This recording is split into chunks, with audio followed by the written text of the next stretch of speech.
Situé dans le nord-ouest du Nigeria, Kano brille comme l'un des centres culturels, économiques et politiques les plus vibrants de la sous-région ouest-africaine. C'est dans cette métropole dynamique, deuxième plus grande ville de la République fédérale du Nigeria, que les parlementaires de la Communauté économique des États de l'Afrique de l'Ouest CEDEAO ont établi leur campement pour la deuxième session extraordinaire de la 6e législature. La rencontre est de grande envergure avec au programme l'adoption de l'agenda 2024, du rapport de la session inaugurale d'avril dernier à Abuja et bien d'autres points. Le déplacement de Kano permet aux parlementaires de discuter des questions de paix, de sécurité, défis auxquels la sous-région est confrontée et surtout d'échanger sur les efforts en cours pour le retour des pays de l'Alliance des États du Sahel, AES, au sein de la famille CEDEAO.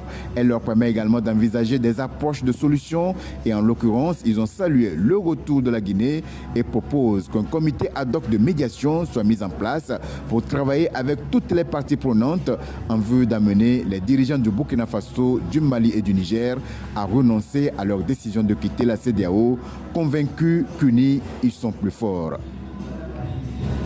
Le Parlement communautaire a enregistré 5 nouveaux députés qui ont dans la foulée prêté serment.